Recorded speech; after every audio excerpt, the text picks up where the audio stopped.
But a pair and a trio, that was called the Butcher. Whether you won or not would depend on the other throws you made, and, more importantly, on the throws of everyone else. Welcome to The Storming Journey, a sacred text reading of The Stormlight Archive by Brandon Sanderson. This podcast may contain spoilers for The Stormlight Archive through Wind and Truth.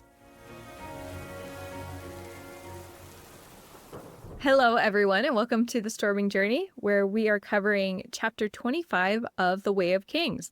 I'm Elle, and I'm today's Ardent. I'm Liz, and I'll be today's Worldsinger.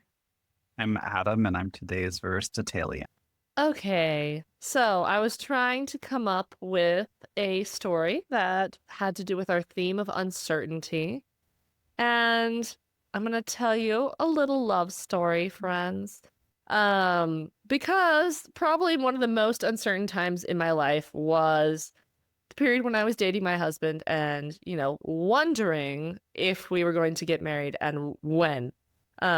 So the move from dating to potentially getting engaged happened with like a hypothetical conversation. It was the most weird conversation I've ever had, where we were like, hypothetically, would you like to marry someone like me?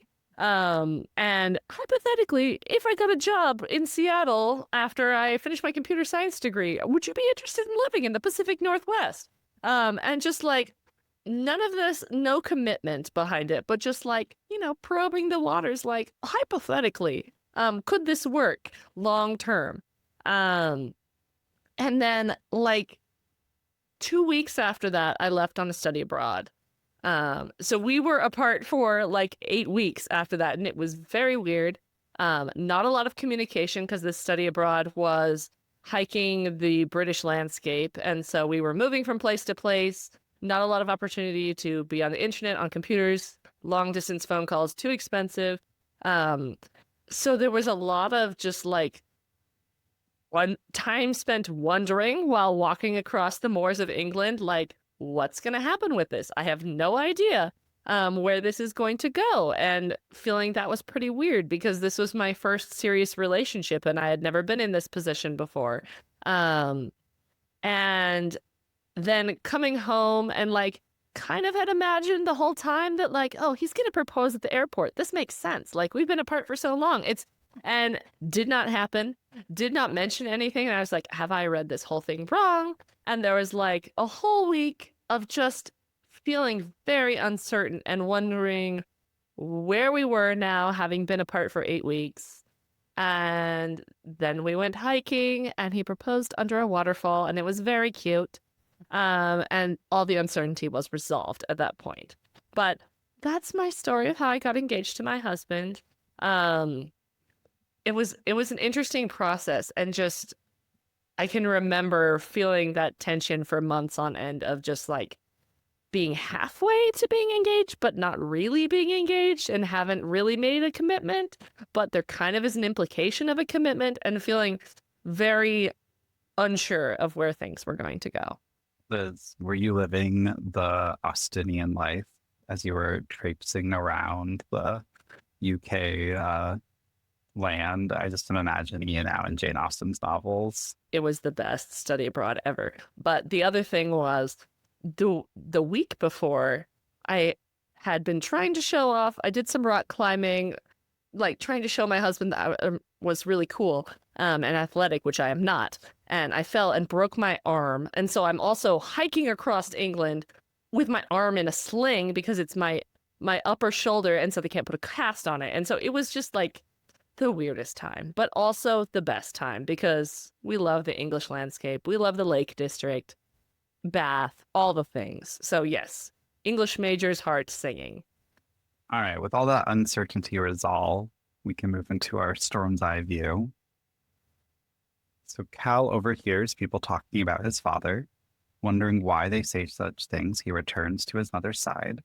As they work together, they discuss the town's discomfort of Cal's father, Cal's loneliness, and the fallout of Wistio's death. Cal considers his two possible paths, soldier or surgeon, The new Bright Lord, Rashon, arrives in town. Cal's father requests word from Rashon, who views him with very sincere disdain. Whether they have tossed the queen or the tower, I can't read what I wrote after that. It was something, but just toss it at disdain. So, I was telling my husband about, oh, I picked uncertainty for this, and I'm feeling like it hits a little too close to home because I am in between choosing or exploring job options. We're in the middle of trying to find a new house, and whether or not any of the houses that are currently on the market are ones we want to live in. And my life is full of uncertainty right now, and so I'm 95% sure I'm not going to cry during this episode, but we'll see. Hopefully we're not going to. I just don't want to cry right now. This chapter really hinges on uncertainty. The title of the chapter is The Butcher, which is the reference in the cold open quote that Lirin and Hesina are talking about how they have no idea how this new Bright Lord is going to control their lives, and whether or not it's going to be a good thing, whether it's going to impact the fact that they did in fact steal the spheres from Wistio. I think it's interesting that Hesina never denies that the spheres were stolen. Kaladin's like, oh man, I'm so grumpy. They're like all telling lies about how father stole the spheres, and like Hesina's like, well, they just are repeating what they've heard. And I'm like, that was not saying that he didn't steal the spheres. So even Cal is experiencing some uncertainty in knowing what the truth is.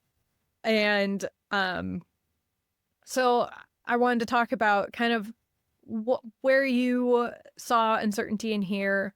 I have a few different angles of where I saw uncertainty, but I wanted to hear what you found in this chapter. I had a lot of trouble finding uncertainty. Which I want to say that just because I think that's why these themes are so poignant, and I really love them because they are helping me, relook at the chapter in multiple ways. Because I kept like oscillating between like uncertainty and I don't remember the exact word I was thinking that kept popping up with it. As I can tell, it's getting late for me as the words are not combining as well. But I had trouble finding it, but then like I discovered it in really like Kaladin's choices, and like Kaladin still oscillating between those choices. And so for me, or at least Cal doing it, right? And for me, it really reflected back to a lot of thinking of when we were discussing that in an earlier podcast episode of his choices and which pathway he wants to go down around them. And it felt like that was where, for me, uncertainty really embedded itself, right? It was the shard of uncertainty endowing itself into me in those moments, especially like this one-liner where it's like, or this one-line paragraph where it's two paths opposite in many ways. He could only choose one, which is such a fatalistic thing. And for me, it highlights this idea of uncertainty, where it's like we're uncertain sometimes because we're not comfortable with a third path, right? We oscillate between two paths, and we can't tell that there's a pathway that Cal ultimately gets, which is a surgeon and a soldier in two different ways, right? And it's like, because of the two paths, he is uncertain because he has to pick so firmly between them, is really where it crystallized within for me in the chapter. And I think that's partially a sign of Kaladin's youth, right? He doesn't see that there could be a way to combine these two things. And he set it up as his father's way versus, maybe the way of his heart. And they're so very different, we can't possibly combine them. And I think it is often a sign of like emotional immaturity to think that like we have to choose one of two ways and feel this kind of anxiety about it. And try to resolve that by having certainty about something. The thing that stood out to me was Hesina's discussion about glyph words and luck charms, right? The way that we try to create certainty in our lives by, superstition here, right? She says, you burn a glyph ward out in front of your house and it will turn away evil. It's easy. right? It's easy. We want it to be certain. And this is something that can also be a problem growing up as a religious person, right? Glyph words are prayers, basically, in the world of Roshar, in the Vorin religion. And there can be this temptation as a person of immature faith to treat prayer as something that is just going to fix it and make it certain. If I pray about it and I ask for this thing, I will get exactly what I want and everything's going to turn out perfect. And turns out that's not how faith or prayer works. Like, that is not a realistic expectation. But sometimes the transition into a more mature understanding of what is the point of petitionary prayer is difficult.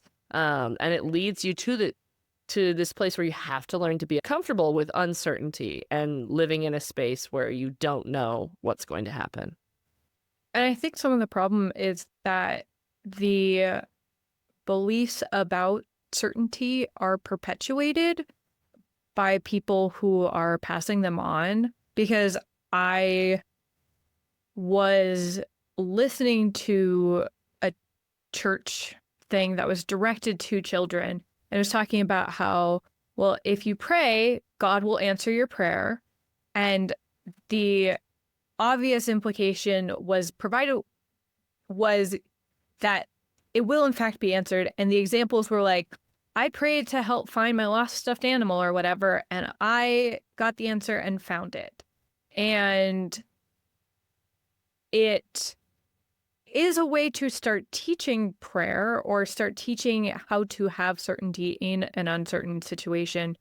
But if the people who are teaching it haven't experienced a level of uncertainty or feel like they can't teach children about uncertainty, then it just continues. And I do like that Hesina is willing to say, like, they feel like it's easier to believe something that is uncertain. There's a quote where Hesina says, some people are frightened of knowledge. Your father is a learned man. He knows things the others can't understand, so those things must be dark and mysterious. And so I think, though, she almost sets up another dichotomy of, well, if you understand it, then you also will know what to do. You will also have certainty, when that also kind of obscures the fact that, like, we don't know everything and we don't understand everything. And even Lirin, with his medical knowledge, what he knows is, oh, water scares away rotspren. That's the wisdom of the heralds. But he doesn't really understand why. He doesn't actually understand the germ theory of disease. And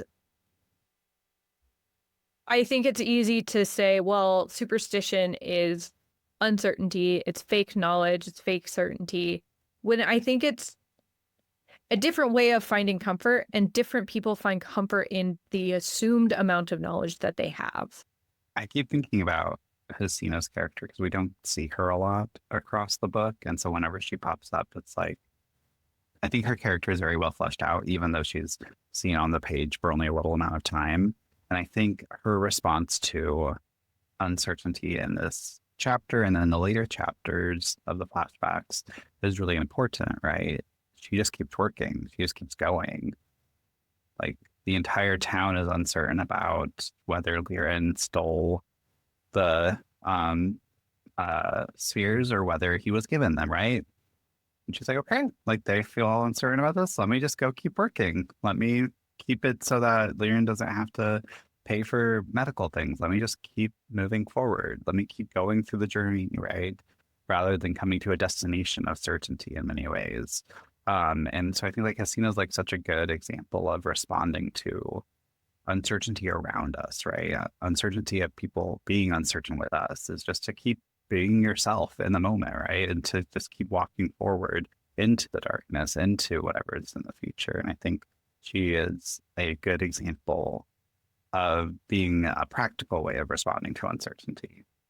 I think there's also a degree to which uncertainty stops us from actually making decisions and making them be decided for us. Like, Hesina she's continuing to do things, but I also don't think she's making decisions yet. She's operating in a I'm going to do stuff that doesn't force me to reveal to my son that we stole these spheres or admit to the town that we stole them, but I'm going to keep doing stuff, which isn't bad because I think there are moments to respond to uncertainty. But like Kaladin also doesn't make decision, or he feels like it will be a final decision. Like he's so uncertain because the certainty, I think, scares him. Like it will ever only be surgeon, ever only be soldier. And once you pick one path, you can never divert from that path. When like life is way more complicated than that, and way more uncertain than that. I think we also see in Hesina someone who plans for life by having a bunch of contingent possibilities, right? This is the chapter where Cal realizes that he's been set up with Laurel and he had no idea. They were playgroup romance, right? Like, I can't tell you how many moms like are setting up their toddlers. I find it's very weird. I'm not a person who does that. But when he asks her about it, she says, it was a possibility, right? Like, she's just setting up, we're going to see if he can go become a surgeon. Maybe he'll marry Laurel and become the Bright Lord, or like whatever you would be as the husband to the Bright Lady of the town, because he is not a Light Eyes. Maybe that'll happen. So she's just encouraging a lot of different possible paths without being too deterministic about them. The very cultivation approach. You think about it. Hesina the cultivator. Hesina, the avatar of cultivation. That's her. It's like the horse from Wheel of Time or whatever, where people thought it was the god or something because it like stayed alive for 8 books, and so the like big fan theory was that the little horse or donkey was like the god manifested as a person. So Hesina is cultivation's avatar. She is the night sister, night mother, Night Watcher. Night Watcher. That's like night sister. That's Star Wars. I think it's also interesting. Another moment of uncertainty we see is with Laurel and Cal's feelings towards her. He is like, I don't know whether I like her or not, or whether I feel like I'm being pressured to like her. Which I feel like comes up a lot with Kaladin and romance in like the entire series. He's like, do I actually like this woman, or am I being told I should like this woman, or do I like her because she's being nice to me and no one's ever nice to me? It's just an interesting thing that I pulled out. I think that highlights some of the conversations we've been having over the past few episodes, right? Around relationships, and around how like this is highlighting the uncertainty around those relationships, where we can always be and always are uncertain about where we are with someone. Even if like, I'm assuming this because I'm not married, but like even when you're married to someone, you can't be 100% certain of where you stand with that person because they're another person. You could probably be about 99.99% sure, but like they're still an entirely different person that you can't fully read their brain, right? And so in relationships, there's always a forever uncertainty because you can never fully know what the person is doing, what they're thinking, where they're coming from, what just happened in their own life, because you're not with them, inside them, thinking with them 24/7, right? And so I think there's this uncertainty when it comes to those relational things that we're pulling out in a lot of these chapters. Also, you guys can speak more about the marriage part because I have no idea what that is like. Well, when Liz was talking about her hypothetical conversations, it made me very vividly remember a breakup conversation I had where the guy I was dating was like, oh yeah, so I'm going to graduate early and then I'm going to go do this thing. And I was like, so how do I figure into this plan? And he was like, I don't see you doing that. And then I went inside and threw up out of shock. And like I had like been acting so like erratically because I had been uncertain of his feelings towards me for like the previous 2 months, because it turns out he'd wanted to break up with me for the last 2 months. And I had felt that uncertainty in like I had felt a distance. And it was really hard to like be like, oh, I thought I knew you. I thought I knew what our relationship was until this conversation where it was like, oh, you were planning your future and I was not in that future. So now my life is uncertain because you were certain your future did not include me. And we see that throughout this chapter, but especially with the coming of High Lord.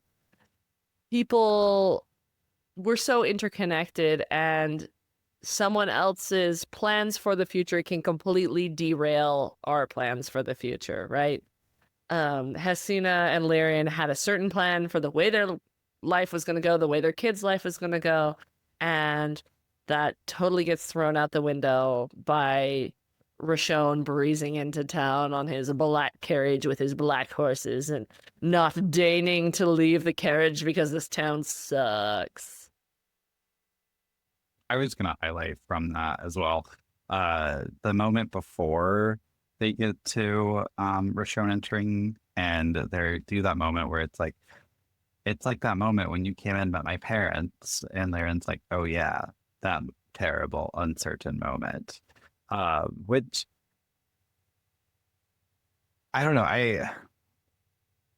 Hesina and Lyrian are always a difficult read to me when I'm in the middle of Way of Kings, because we don't get a lot of them, and we get them from Cal's perspective, so they're not like fully fleshed out. They're just like, it's like a little kid listening to parents' conversations, and you're getting all this back and forth. And like we get a more mature version of them later on, right? And like Rhythm of War, where we get to see them just a little bit more, but we don't get to see them a lot more per se. And so I always I'm uncertain about Hesina and Lyrian in reading this, right? I'm uncertain like where they're at, where they like why did they end up in Hearthstone of all places if Hesina's parents are like supposed to be wealthy or something? And these like little back moments of where it does pull in the like actual thing of uncertainty, but I'm thinking, I guess, about myself as a reader being uncertain about Kaladin's parents and how like, are they good parents? Like if you're doing something for your children that should be technically good, but they're doing a moral bad thing by stealing,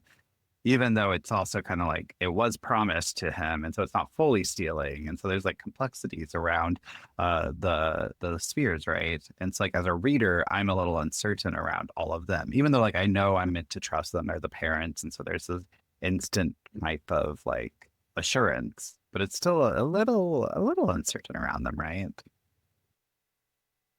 So we're going to transition to our sacred reading practice with we're going to use the first oath method. So what we're going to do is each one of us is going to take one of the parts of the first oath, life before death, strength before weakness, journey before destination, and find a moment in this chapter that highlights that radiant oath, and then we'll talk about them in that order. So for us, does anyone have a preference on which one they want to take? I'm uncertain, so you should assign. Okay. I'll go with life before death, Liz, strength before weakness, Adam, journey before destination. So for life before death, I actually found this in the like second paragraph of the chapter. There's a line, Kaladin is thinking about how cold it is, and he says, unpredictability, that was the way of the world. Only after death there was there stability. So the Ardents taught, at least.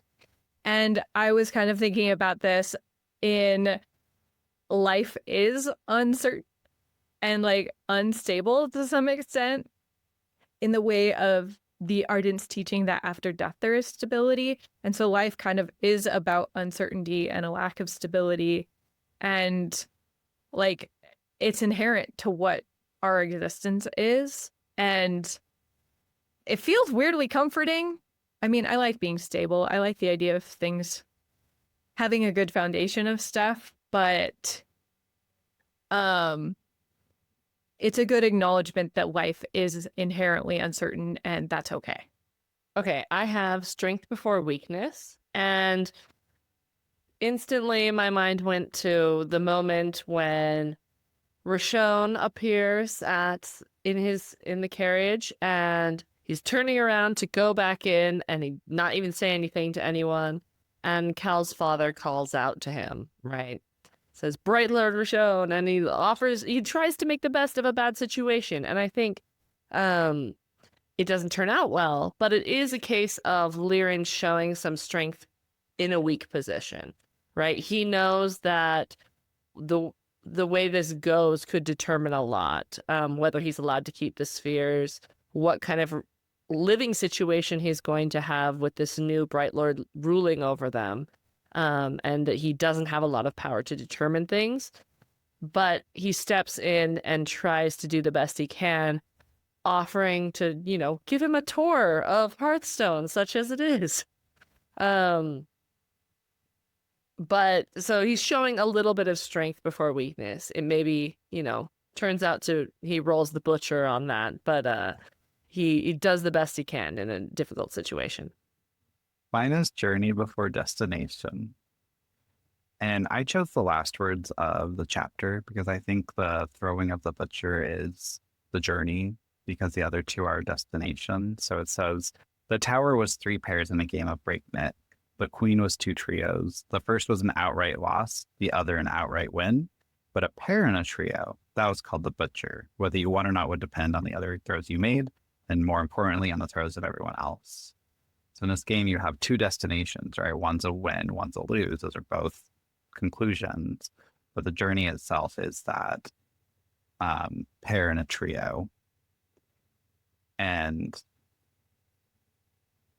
that part of the journey, right, for them is realizing that and accepting that like having a new Bright Lord is not the new thing. It's living through the Bright Lords, however he's going to react to them, however he's going to be, because he showed his own strength as well. When Liren showed his strength before weakness, Rashon also showed a response of some form of strength, right? So it's this realization that like they're going to have to journey through, they're going to have to not get to a destination of a good Bright Lord or a bad Bright Lord, but just a Bright Lord who is not good to work with as any person in power when you are someone who is outside of that system, as a surgeon here is going to have to live through.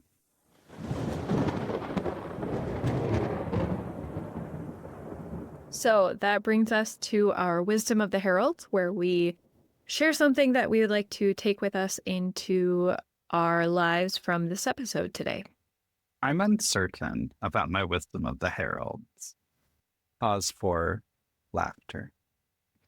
No, I think for me, what I realized was when I was talking about how I was uncertain about Liren and Hasina, I want to go into further chapters a little more uncertain about the characters is kind of what I think I've realized in the last few episodes as we've been talking. I want to be a little bit more suspicious of them because they are very close friends. I've read through these books a lot of times, and so like they are my like go-to listens whenever I need a pick-me-up, whenever I need a moment. And I want to, as we're going through and as we're continuing, I want my wisdom to be a little bit more uncertain in my reading, a little bit more uncertain in who these characters are in order to bring them to life a little bit more, but also to kind of question what they're doing and why they're doing it and not just have the assumption of goodness for all of them that I have, because I know where they kind of end up, but also they're my friends along the way. I mean, even Sadius is in that, which is a hard thing to say. But like they're things I know. And so I want to become a lot more uncertain with them in order to learn more. I want to be more comfortable with the uncertainty that I'm dealing with in my life right now and accepting that like I don't need to be certain right away. It's very easy when like right now we're house hunting and we don't need to make a decision right now. And I don't need to be certain about whether or not this house will be a good fit for us out of any of the houses we're looking at right now. And that's okay. I can take some time to sit with it and feel like I can decide whether or not I'm certain about it as we go. I don't have to be instantly certain or uncertain, and that's okay. And I think my Wisdom of the Heralds is to maybe draw on Hasina a bit as a model for a parent who's dealing with uncertainty and dealing with their kids' uncertainty about where they're going, right? I have 2 sons who, I'm going on college tours with next week, which is real weird. And they're approaching making decisions about their lives. And do we know where that's going? Not necessarily.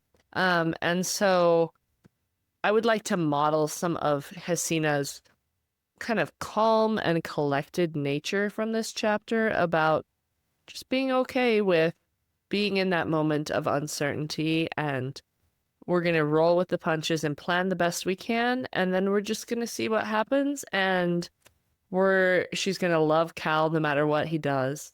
And so I think she's a great role model for when we are helping out someone else whose life is currently uncertain. Thank you for joining us today on The Storming Journey. You can support our work on this podcast by subscribing to our Patreon, leaving a review, or sharing the podcast with a friend. We hope you'll join us next week, and in the meantime, remember, journey before destination.